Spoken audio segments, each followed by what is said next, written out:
Hello and welcome to the Arsenal News Show. Looking ahead to, of course, the next game, which for Arsenal is against Nottingham Forest in the Premier League. But there's lots of questions that are lingering, and we're going to discuss them with the help of a fantastic guest.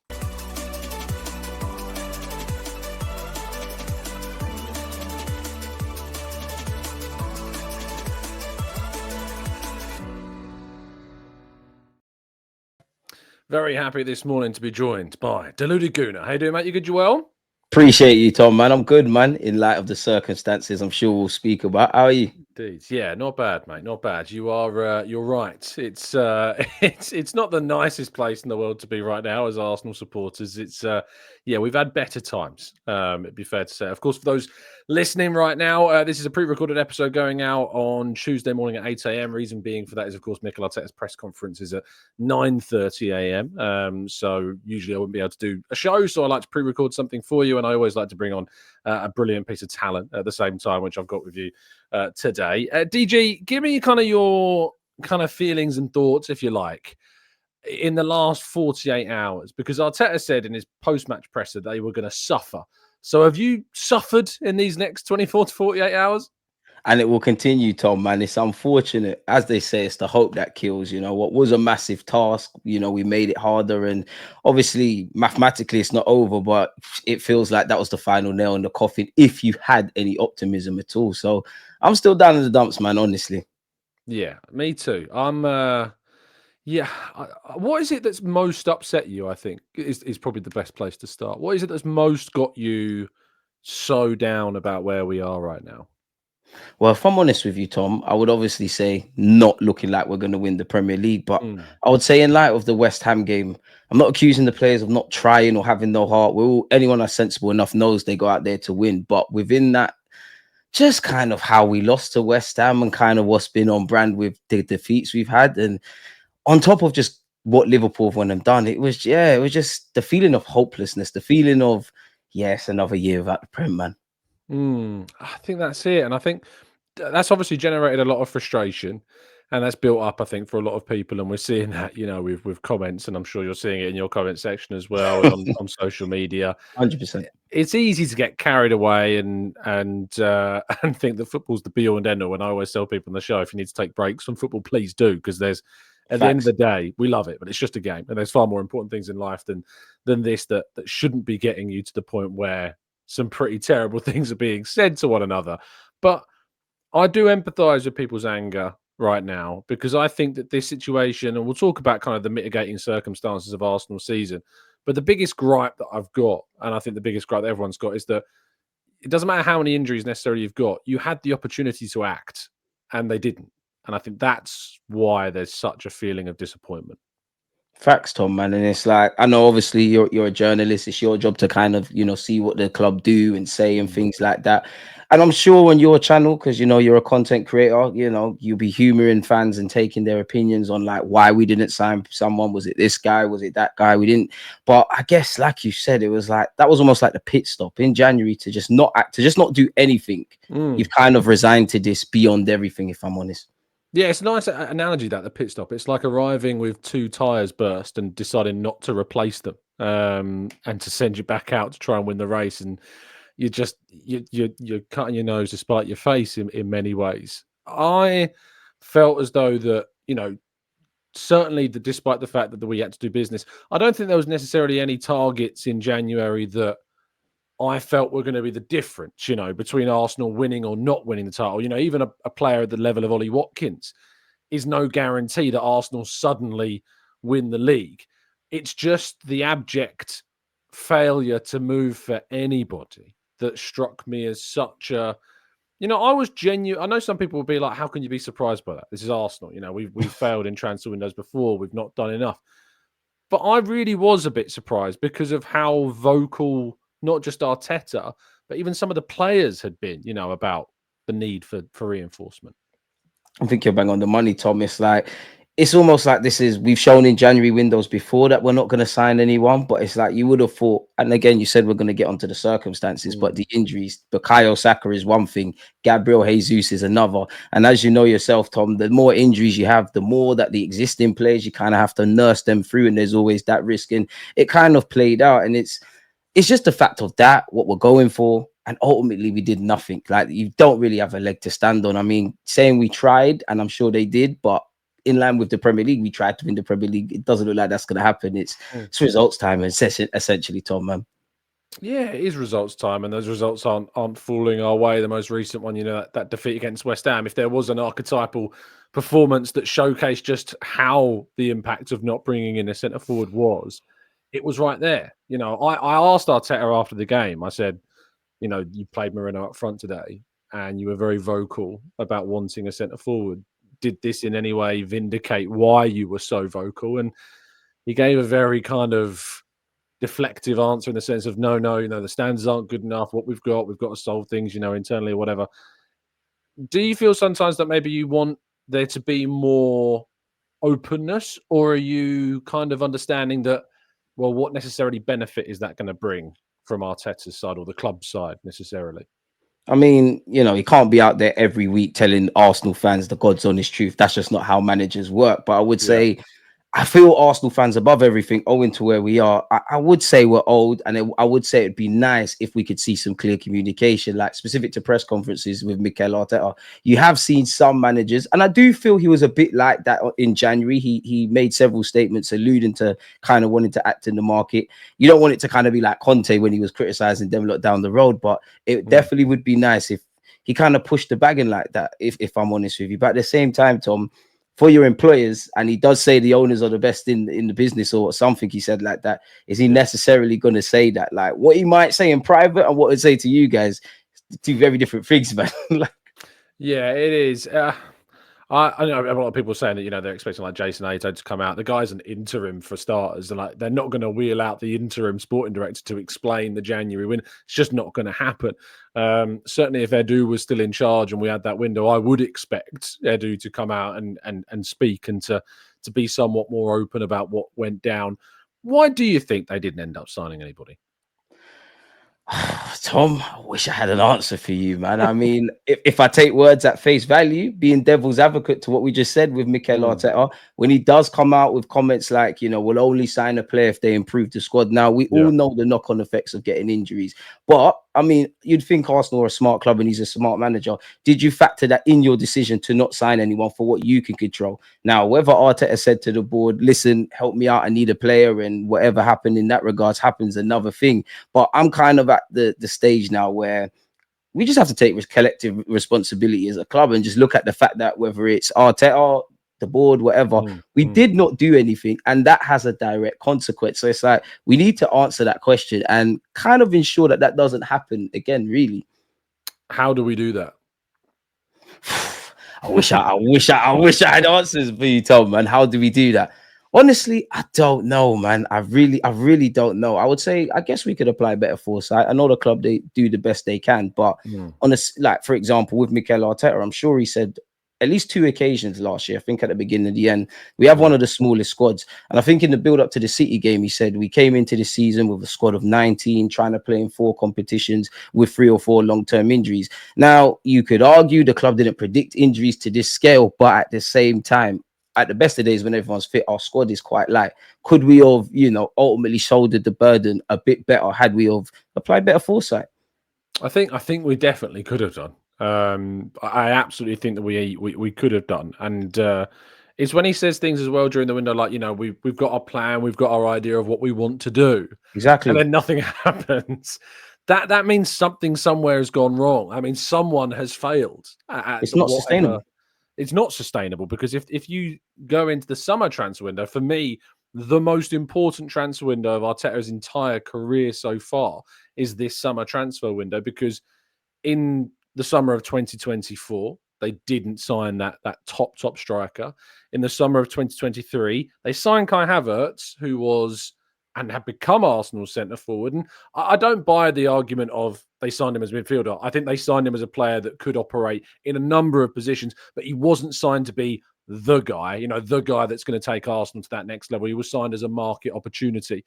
In the summer before that, they signed Gabriel Jesus, a player who the team at the time they were chasing, Manchester City, were upgrading upon. And while he definitely helped and improved us and got us into the Champions League with his contributions in that first season, we were very quickly in need of upgrading on him again, because we knew from the team that we signed him from that there was going to be a gap in terms of what we were fighting against. And it's just felt like this striker position has gone on such a long time now, of course, where we're sitting here and thinking, well, they have to go and get that player.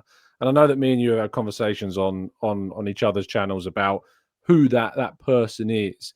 But when you look at the summer and you look at what we've done, how confident are you that that is what will happen?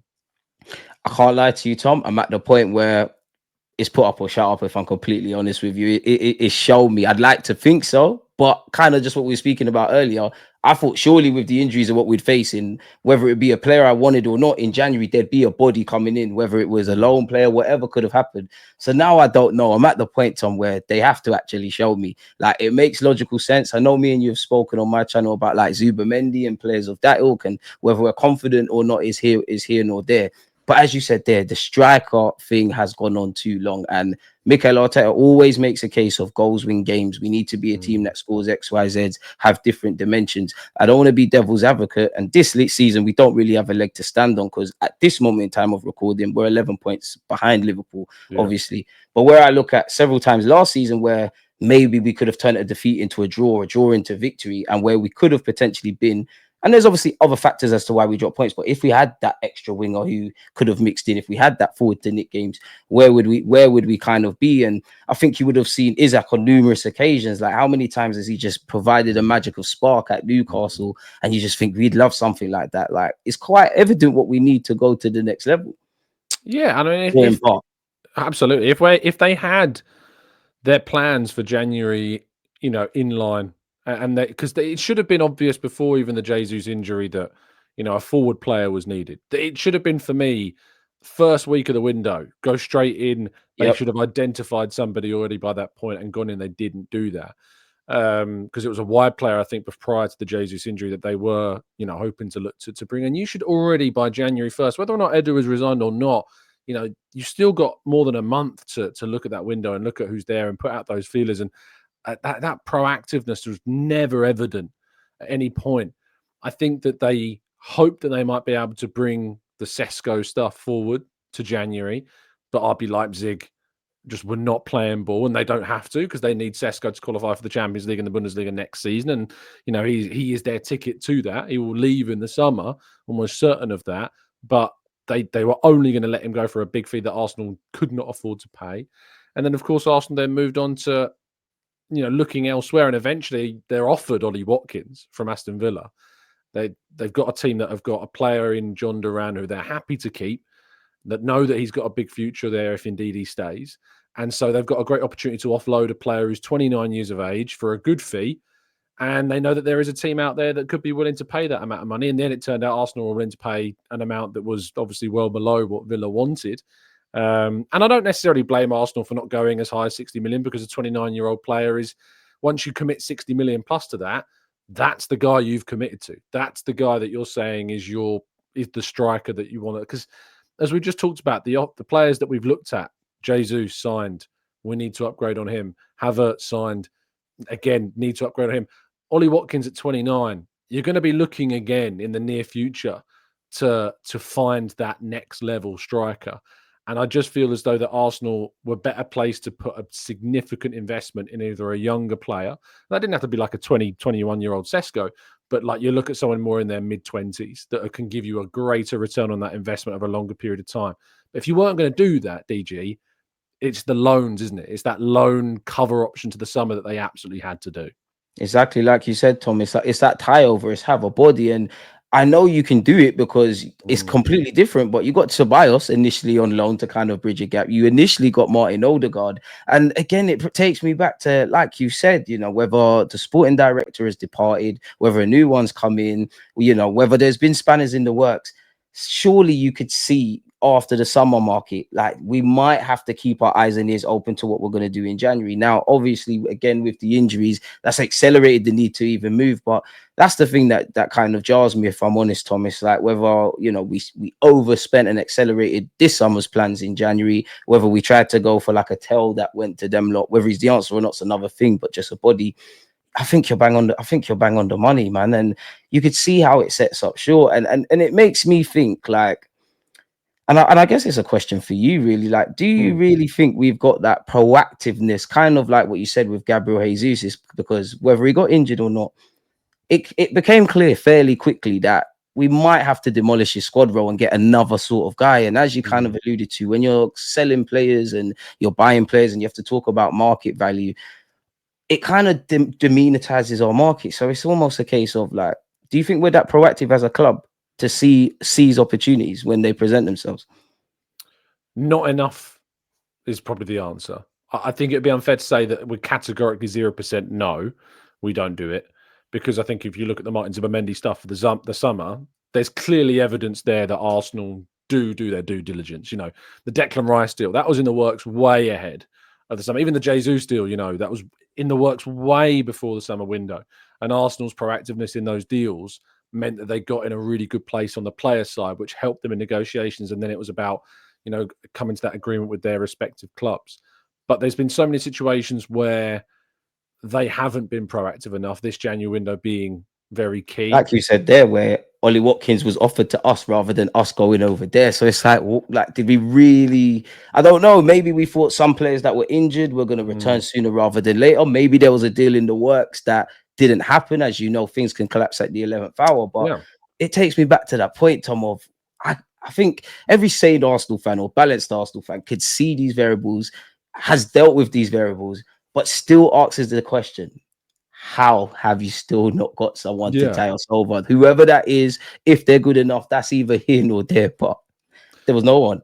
No, and I think that what frustrated me, I remember speaking to a source of mine the day before deadline day, and obviously that was the Man City game, and I was speaking to a source of mine, and I remember saying, like, should I be ready to get, you know, be busy on the next day on deadline day? And they were just like, no. You got a day off, mate. Like they just said from their perspective, they're just not expecting anything. And that's frustrating because in my mind, you know, deadline day is a day of opportunity. And what you want to see is the club being ready to strike if indeed an opportunity presents itself. We saw players move on loan. You know, Alvaro Morata, ironically, has got a hamstring injury since moving on loan to Galatasaray. He has scored in the first two games that he's played there. Randall Kolo Muani went to Juventus, started very, very well there. But again, has trailed off in more recent times. You know, he started both games against PSV in the Champions League, didn't contribute in either game, and Juve have now gone out of that competition. And it's not to say, as I pointed out earlier, like, I don't personally feel that there was a single signing Arsenal could have made in that window that turned them from where Arsenal are now into the title winners this season. I just don't see that option was there. But to not do anything was just negligent, like just categorically negligent and a colossal failure. So when you then hear DG, you know, the latest regarding the sporting director position, which at the start of February, Mikel Arteta said that, you know, they expect a quick resolution on this. We're now nearly a month after he said that, and we don't look. Certainly, I did a piece on this today.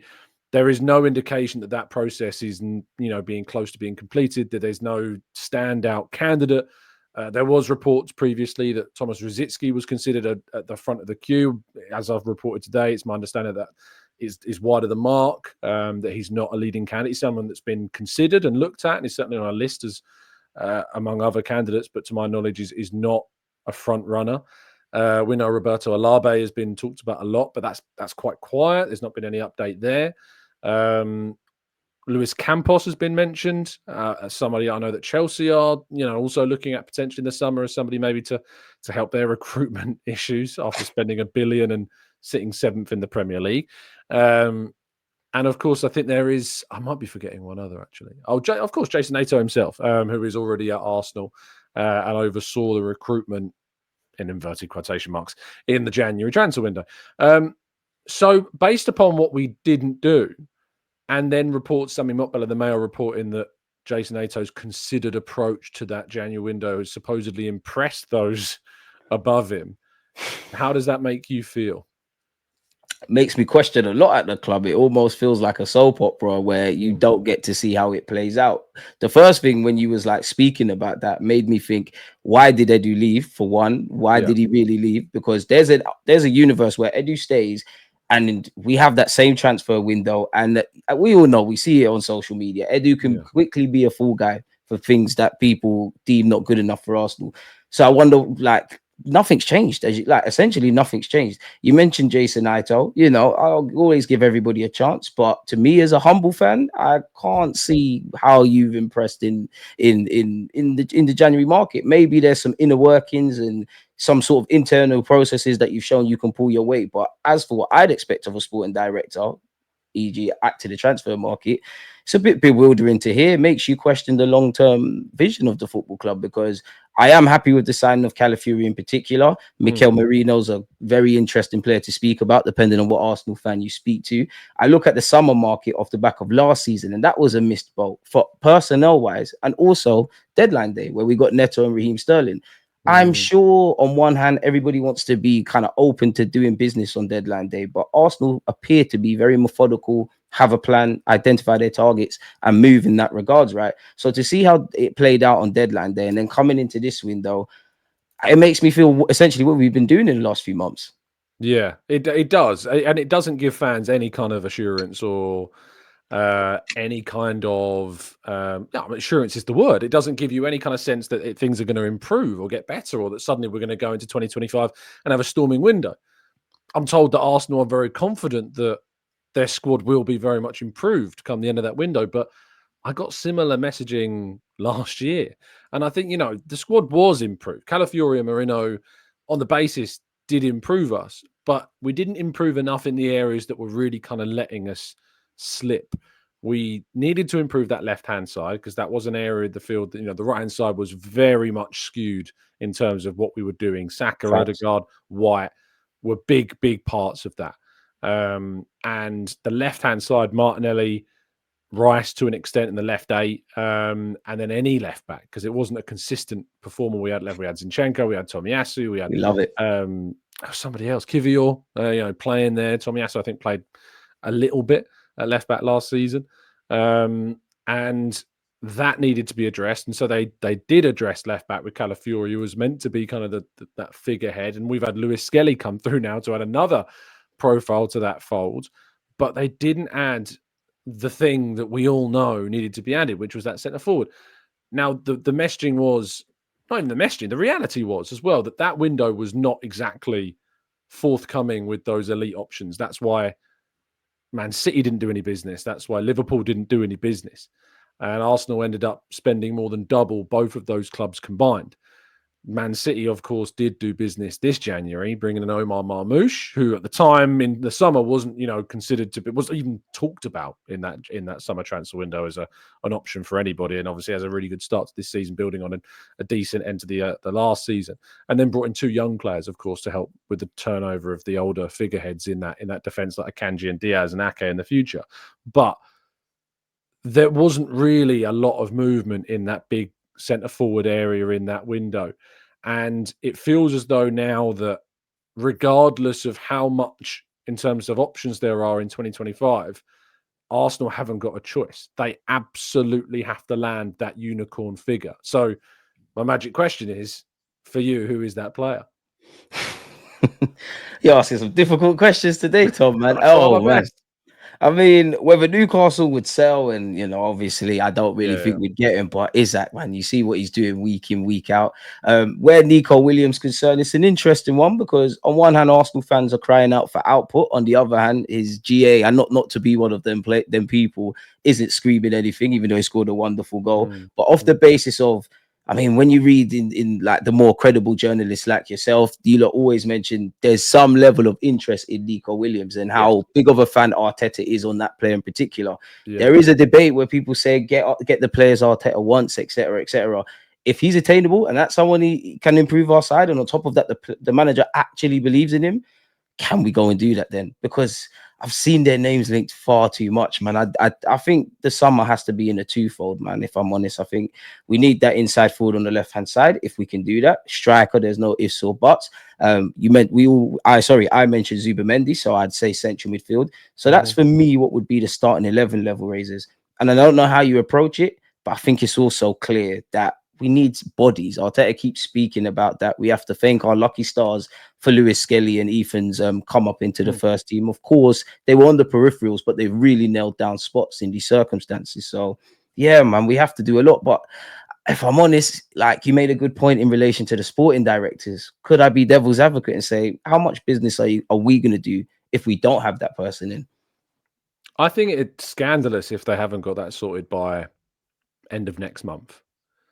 Because to be in a position where, even if it's, say, an Alaba, who of course can't officially start until the end of the season, but to not have an idea of who your figurehead is going to be, whose ideas, whose vision is not established. You can appoint and say it's going to be Alaba, and that be understood, because we know, and Real Sociedad know, he is leaving at the end of this season, no matter what.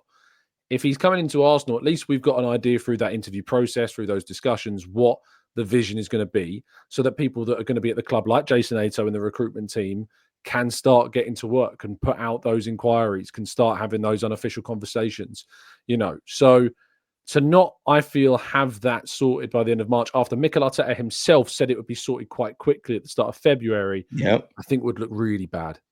Really, really bad to go into April having still yet not done that, with 2 months left of the season, 3 months until June comes around, the window opens up, because you need to be on it for the summer, because the players that Arsenal are going to be after, the players that are around that transform us, they're not just going to be, at the end of an avenue for Arsenal to walk up to and say, hey, we want you, come along.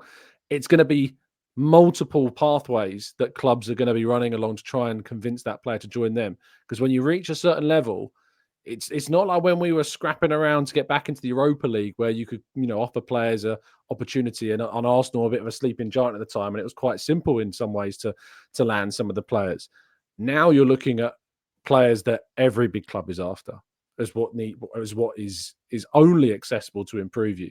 So you have to be on it. So to not be prepared, and for those players as well, if you're having discussions with them now, they don't know who's going to be the sporting director either. They don't know what figurehead's going to be having conversations with their agent or themselves about contracts, etc. When push comes to shove in those moments. So that's tricky, and I think that's really telling if Arsenal aren't organised enough to have that sorted. Let me talk to you about Mikel Arteta then, because obviously he is under pressure. It's probably fair to say, from a lot of the fan base, he is under a lot of pressure. Some have said have maintained that if he didn't win anything this season, they feel he's taken us as far as he can take us. Let me just gauge kind of where your head's at, I guess, to kick things off with the manager. I mean, I think he shoots himself in the foot sometimes. I do feel personally, we're looking at Mikel Arteta, even if you don't think he is the guy, I don't think we can act like he's been terrible. Of course, he's made some mistakes. Some of it, he's inherited. Some he's made bumps and bruises along the way. I think he's done well. At the end of the day, we're second. We've been second and on course to be second for the third year in a row. So in terms of the quote unquote rebuild and being competitive is one thing.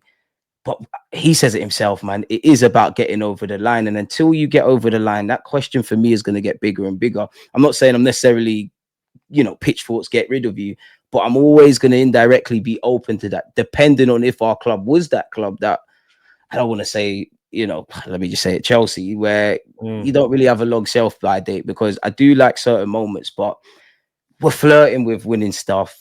He has been here for a while. And yes, there's a broader question with the fact that he signed a contract and all of that kind of stuff. But when are we actually going to realize stuff? Because we're actually doing well. We see, you see, because you go to the press conferences and whatnot. The dog is called Win. There's great stuff. He's a great manager. Like pickpockets, the rest of it. He's great.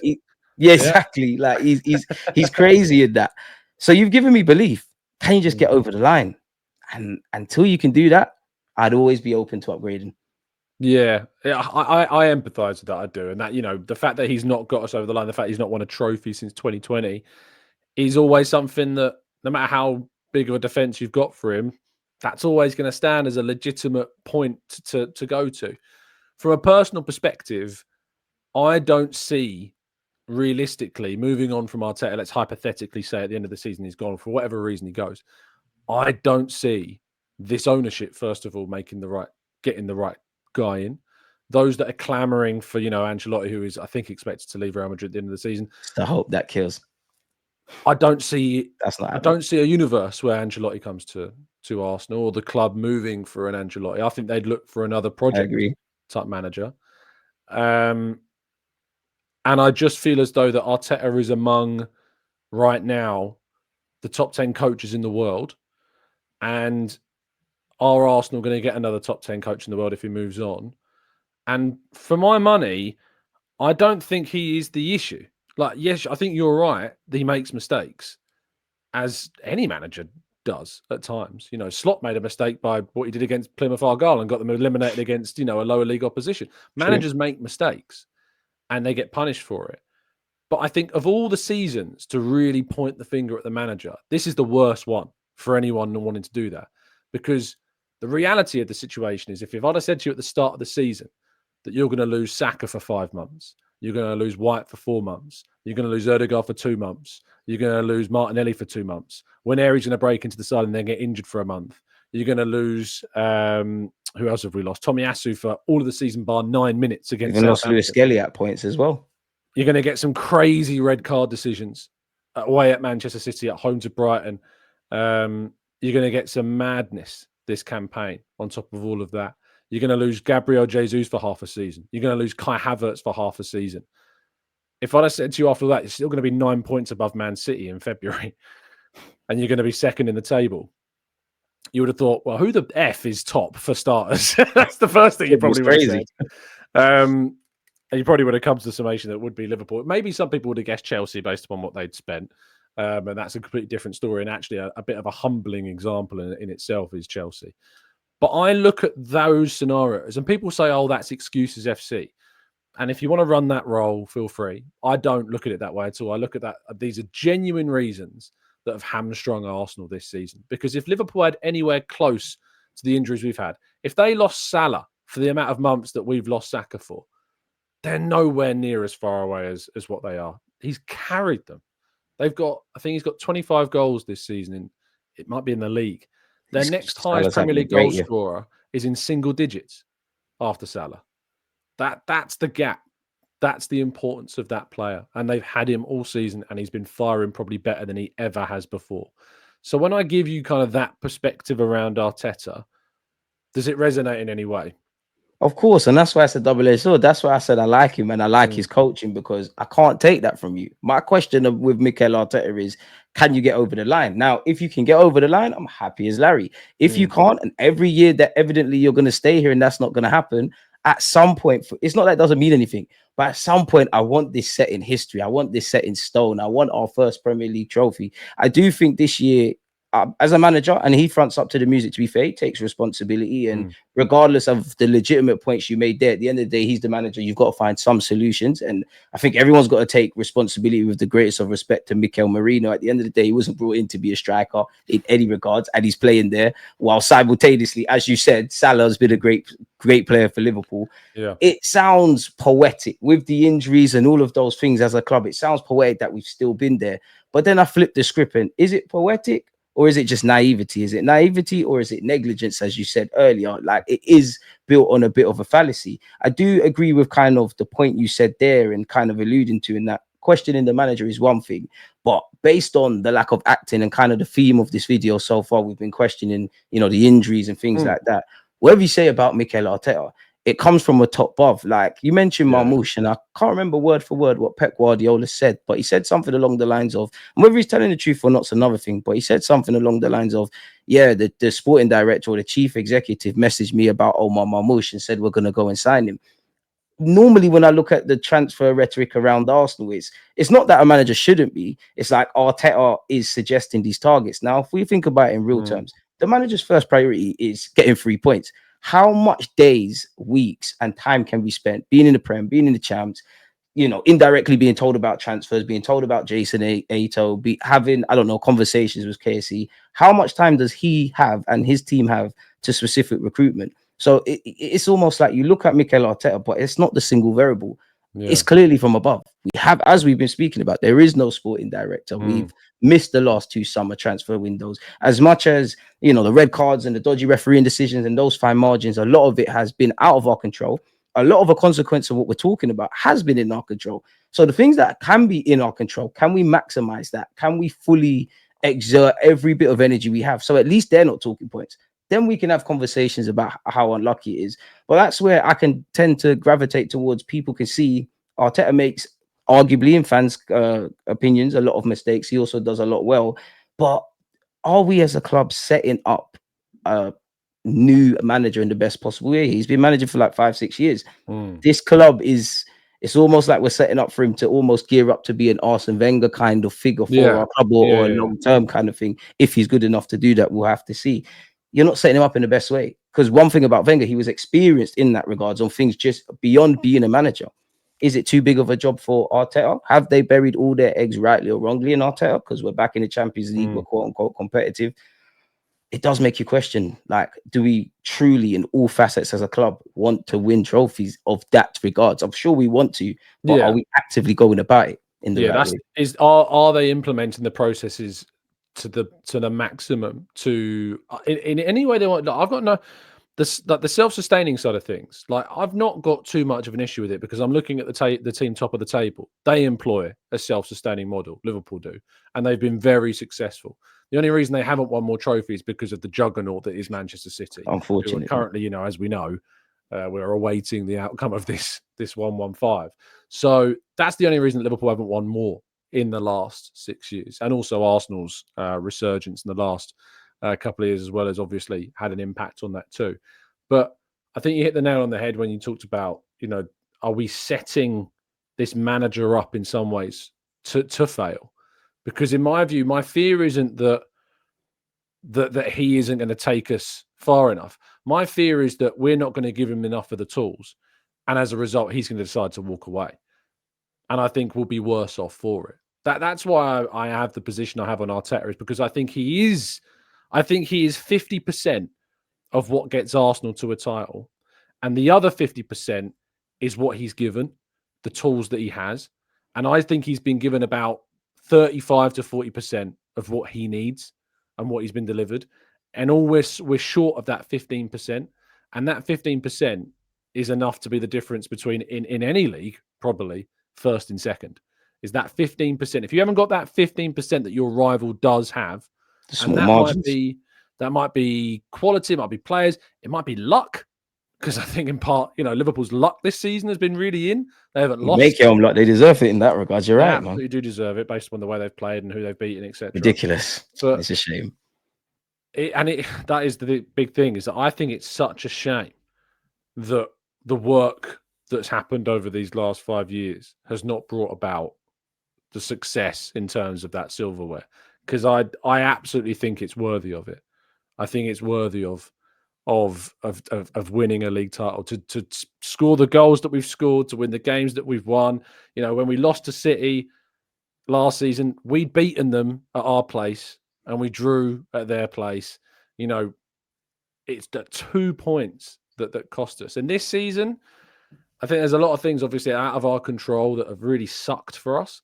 Obviously, there's been things that within our control that we also have not dealt with effectively enough, that have also cost us both on and more so for me off the field, particularly in those windows. So this forthcoming summer transfer window for me is where kind of my, not connection, but my conclusion will come about this era of Arsenal.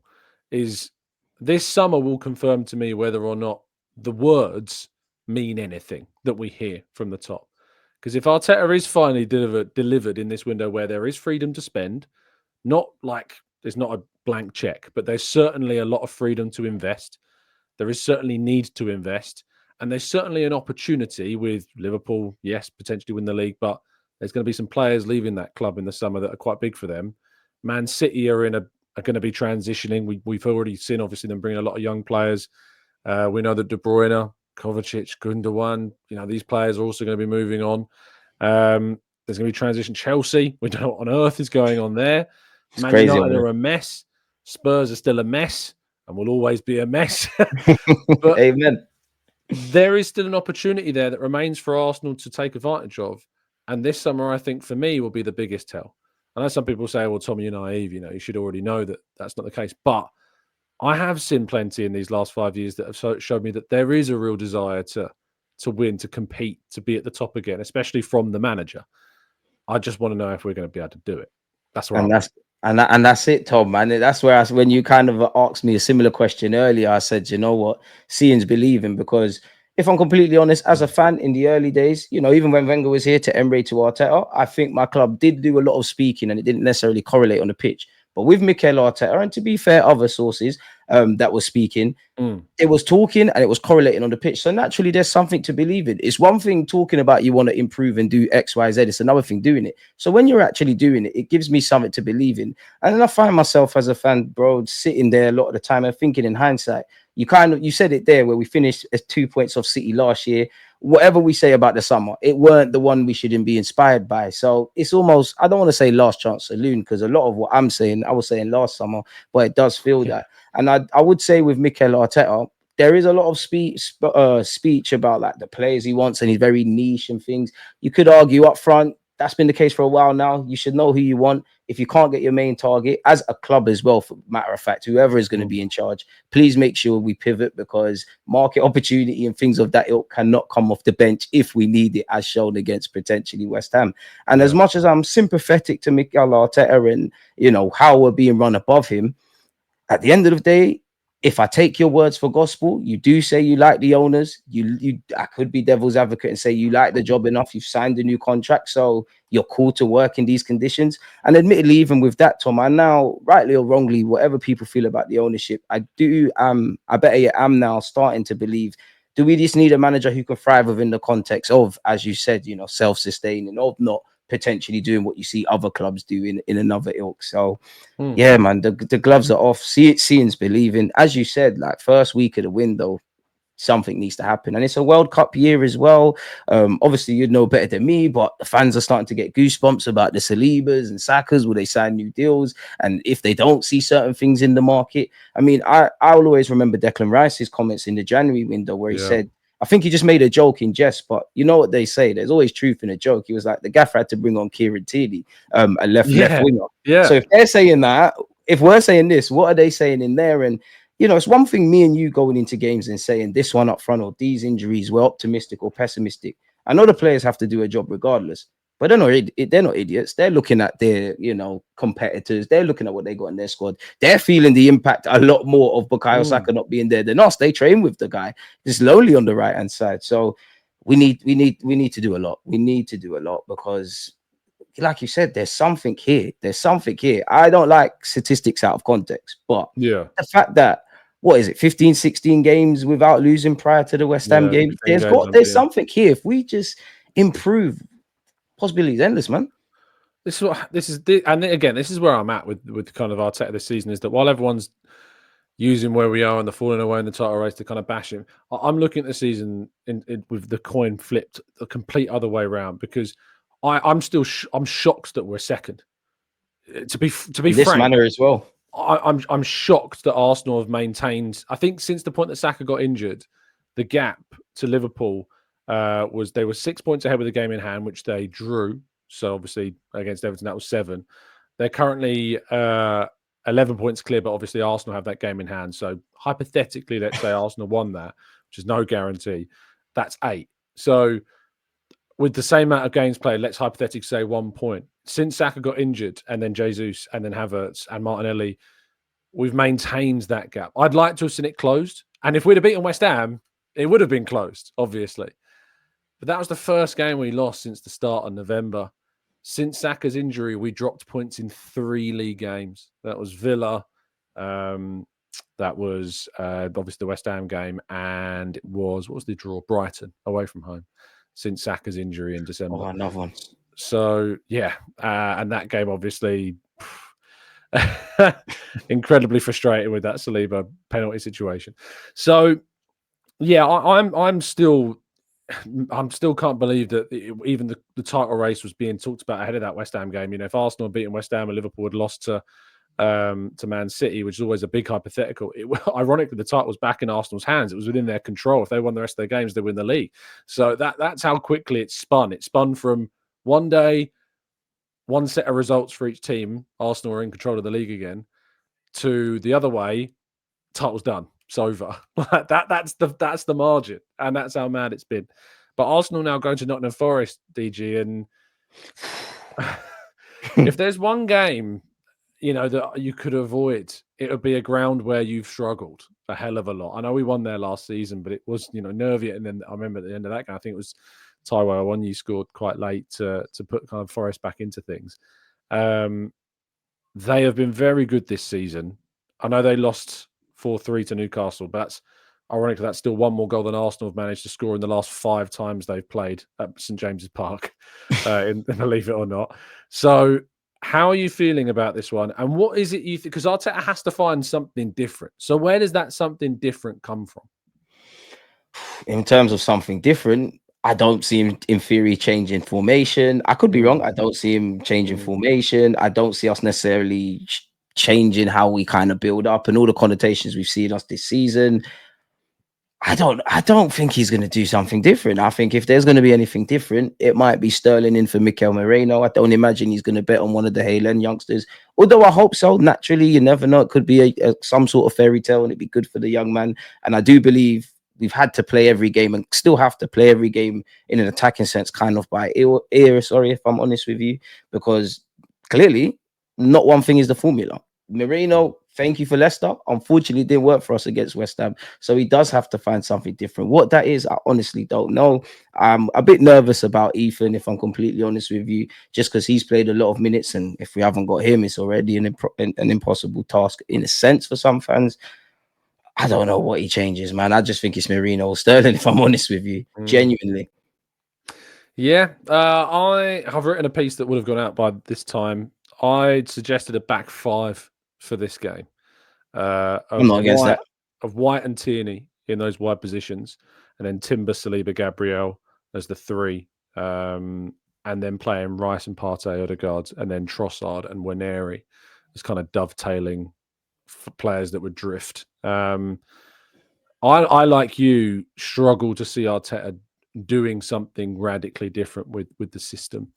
I know he talks before. I remember that. Do you remember that press conference where he said, "Did you see that we've had 40 different formations or something?" Mad, yeah, a crazy number of formations, and I'm sure he's right. I'm sure if you in a sense, skills of different points in the game, the structure would be different. But we all know that in essence, this team is a 4-3-3. Exactly. The centre forward is roughly always there. The right wing is roughly always there. The right back is roughly always there. The left back is roughly an inverted player into the midfield. They've all got kind of their rough roles. And those, if you average the position of those players, it would look like a 4-3-3, I think, to the most part. So that makes us predictable. And West Ham, I know that we moaned about our performance, but West Ham were perfect against us. Yep. Graham Potter knew exactly what to do and executed it. And when the chance came for them, they scored it. They actually had other chances. They should have scored. Bowen had a chance before the one he scored that should have been put away as well. And they executed it perfectly. And obviously got Arsenal down to 10 men. And they were hitting on the counter and hitting on the break. And that's all they needed to do. I remember watching Man United come here and get very, I know when Declan Rice scored at the end of that game, but Man United could have easily won that game playing a very similar style when Ten Hag was manager. And it seems that that's a blueprint, to beat Arsenal. That there's this blueprint that teams just need to absorb pressure because Arsenal struggle to score goals. And then when the opportunity to break comes, take your chance. And if you take your chance, you'll probably get a result because Arsenal aren't finding a way to score too many goals.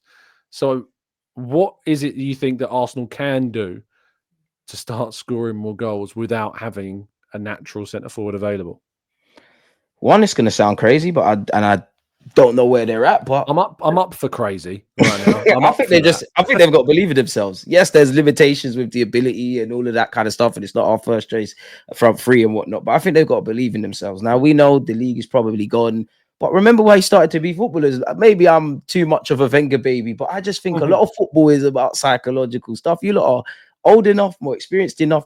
You know when to pass. You know when to look over your shoulder. You know when to play like dummies and whatnot and all that kind of stuff. And I think it's a part of that because last season I saw it. Beyond the obvious changes I'm sure Arteta made in Dubai and stuff like that. In fact, the way we played before, I can't remember who we played before the Liverpool game in the FA Cup, but we were poor, if I remember, in that game against Liverpool.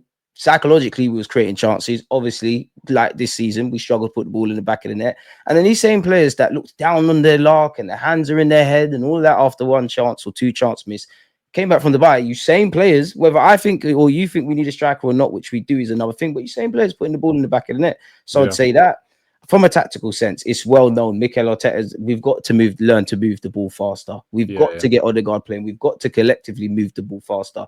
In one breath, I do like the fact that if you can't go down the left, go down the right. Don't necessarily go gun-ho for the sake of it. But it doesn't feel like we have that. And I do think he tries to gamble with like Declan Rice making third man runs. And I do not understand football to the level of Mikel Arteta or Declan Rice.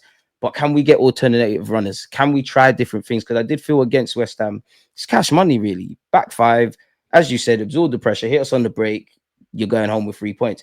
We've played against sides like that numerous times now. And ironically, we're coached in a mid and low block and all those sort of things. So if anyone should know how to exploit a mid block or do a bit better in that regards, it really should be our manager. And as you said there, it becomes predictable. I do think kind of what we're talking about with transfers, like in an ideal world, if we had Isaac, if we had Nico Williams and all those guys, I think Arteta, it's not arrogance, in my opinion, but he's just willing to die on his sword. This is how I want to play. And in many ways, that's worked. But in many ways, I just feel there's not necessarily a clear plan B to a fan. And I think we don't go up the gears. There's obviously been incidences we moved the ball quickly, but I don't feel that's a consistency of us. Like we're kind of resigned to playing the same way 9 times out of 10, regardless of the minute in the match. Yeah, that's to be patient to work a chance, but you're not going to disrupt the shape of a rigid and compact West Ham unit if you don't move it quickly, if there's not players in the pockets, if we don't kind of what you alluded to with the back three, getting Tierney as a wing back, maybe taking runners with you. Now, Arteta knows football a lot more than me and you. So if we're having these conversations, maybe you're not having it, but you must be speaking about this. And why have we not found the solution? It's a bit tricky because what players have we got? But I do like your thought with, you know what, just get Tierney at wing back, bring Benjamin White in the side, just do something unpredictable in that regards. But I don't think we're going to see it as we both see, man. Because Arteta leans towards control. He leans towards being patient and being in control of situations and systems.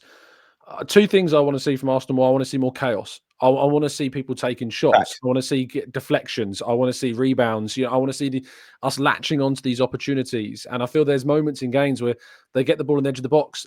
Odegaard's got it on his left foot, and I know he had an awful shot at the weekend, and everyone groaned at that effort. It annoys me that there was a groan, to be honest, in the Emirates. That's where we're at. Yeah, I empathise with the groan. I do. But I want them taking those opportunities. I've watched Waneri ping them in the top left-hand corner time after time. He's one of the youngest. I want these guys taking risks. I want them taking opportunities because sometimes, yes, they are going to fire one high and wide and it's going to give the opposition a goal kick. But often those goal kicks lead to opposition getting possession. And that's the next point, is I feel we need to be shrewder. We need to be savvier. We need to coax out opposition teams and get turnovers and be better in the transition. We need to be able to nick the ball off them in our own half. And you can't do that if you're just suffocating them in their own half where they got 10 men behind the ball. You need to, and when they do have the ball in our half, usually we've only got 4 players back because it's usually a counter-attack against us in those situations. We have had success against a lot of the top 6 sides in recent years under Arteta because those are the teams that have more possession when we play against them. They're the teams that have more of the ball. And we've actually struggled against more of the teams in kind of the middle area of the table because they have less of the ball. They put the emphasis on us and they do a job on us. And they do that job really, really, really well. And we, as you say, have had the most practice of any team against mid and low blocks because that's the way in which teams like to set up against us. We should have been trying something different. And so that's when you look at the things that are within our control, my criticisms of Arteta, that those 2 aspects is that chaos, gambling, risk element has just kind of disappeared in some ways. Can I ask you a question then? Yeah, of course. Go for it. No, just because of that, because obviously you mentioned, we like to control teams and things like that. I'm sure you've seen on social media. Do you think Mikel Arteta is scarred by the 2022-23 season in that regards? Yes, 100%. Fair enough. And I think he looked at that. I think we talked about it, and listeners will be put in chat box backing me up as they do, saying we Pick talked them about up. this. There was, I think it might have been one of our listeners actually initially raised the point. I think it was Natish, if I'm remembering that correctly. That's quite impressive. But after the 22-23 season, there was a point made that I wholeheartedly agree, which is that Arteta focused on that 2-point gap to Manchester City. And his thought process was, how do I close that gap? How does that gap get closed so that I don't lose out again?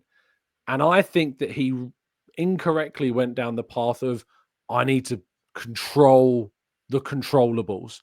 I need to make it so we are so hard to beat that results like the Villa game that cost us the title never happen again. And unfortunately, I think that has in some ways seen us regress in the way in which we approach games and how threatening we are, in how dangerous we can be. And it's made us, yes, continue a very fine record against the better sides in this league. We have not lost a game against a big six side in a hell of a long time in the league. I think like 18 games. It's nuts, the record we have. But the games that before weren't necessarily costing us are now starting to cost us. And it's that trade-off. That's the frustration, is that I think he's focused too much on those Villa games. And, we've gained 4 points on Villa this season. Last season, 0 points, 2 games against Villa. This season, 4 points. Should have been 6, but 4 points against Villa this season if we hadn't blown that 2-goal lead. And I think that he'll look at that and go, look, what I've done has succeeded, because in those 2 games that cost us the title against Villa twice, we've managed to pick up 4 points. Problem is the change that you've made has cost us probably more points in those other games. Now, there's definitely, if you go back through the isolation and, that thing about the Fulham game that we dropped points, Martinelli's an inch away from being onside from winning that game. Partey should score from that corner. You look at the Brighton game away from home, that's a penalty that should never be a penalty, and we probably go on to win that game 1-0, despite not playing well at all, really. You look at the Brighton game at home, we were in control of that game at 1-0 with 11 men. Even when we go down to 10 men, I was there. I'm watching it. I'm watching the João Pedro score, and then I'm watching Havertz miss a massive chance. I'm watching Saka miss a massive chance that should have still won us the game with 10 men. I'm looking at games like the some of the other chaos, like the Man City away game. We're 2-1 up at halftime. We are the better team on the day. Valiant effort as well that day. And right at the last second, we lose after we've obviously had an absolute BS red card go against us. The Everton home game, the number of chances we missed in that game. We were dominant. Everton came to sit back and get a draw. They got that draw. Another side. 2 points off us. Yeah, another team that have had some decent results against in the past. Chelsea away, I think we were the better side that day. Liverpool at home, I thought we were the better side that day. And, a couple of defensive errors, unfortunately, have led to 2 goals being conceded as well. Bournemouth away. Again, 0-0, down to 10 men. Martinelli, one-on-one chance with Bournemouth's goalkeeper. Score that goal, I think we go on 1-0 winners in that game. And this is why, for me, while the things out of our control have been the injuries and the absences and the illnesses and the refereeing bullshit that we've had. Oh, 8 o'clock swearing. Sorry, guys. But that's been one aspect of it. The other aspect has been our finishing. We have not been clinical enough, and we have not taken our chances well enough when they've fallen at our feet. And do you know how funny that is? Why that's funny, Tom? Because we were saying that last season and we got 90 odd goals. But that's why I always say, the devils are in the details. Like the stats don't lie, but they don't always tell the truth. For me, I always looked at that as that's something to build on. That's a hell of an achievement, 90 goals. Going back to the previous point about, at a point I felt the manager was talking and correlating. He said we needed to be a team of 100 goals.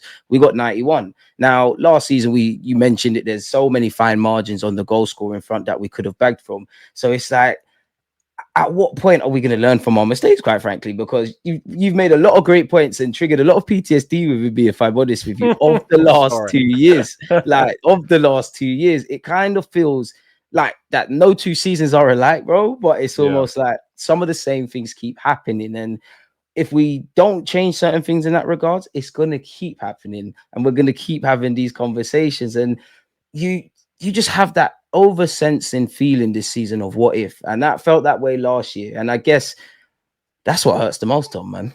Yeah, it does hurt. It really, really does hurt. And we're going to have to find our way out of a hole this end to this season. There is still opportunities, believe it or not, to win something. It's going to take a lot of fortune, particularly in the Champions League, which we haven't had time to discuss today. But if Arsenal get past PSV, they've got an almighty quarterfinal set up, of course. But maybe Arsenal have a couple of their key players back then. And you know, it's if there's one team that you could see housering their way to a Champions League final, it could be Arsenal, you know. So, yeah, we'll wait and see. But DG, it's been a genuine pleasure. I really enjoyed this conversation, this chat and catch Thank up. you, man. Tell people where they can find Likewise. you and what you're going to be up to. Oh, what I'm up to? I'm always making videos, man. As usual, Tom, thanks for having me, man. It's always a nice chat with yourself. Obviously, this conversation doesn't change circumstances around Arsenal, but I feel a lot better about it. Just type me and people on YouTube, Deluded Gooner. I'm sure I'll come up. I'm sure I'll be in the title potentially of the video. So, yeah, man, if you like what I had to say, give me a butcher's. Thanks for having me, Tom, man. Absolutely. Click that link in the YouTube title for today's show. Of course, if you're listening on audio platforms, head over to YouTube and you'll be able to find DG. Just type in Deluded Gooner. It will come up without a shadow of a doubt.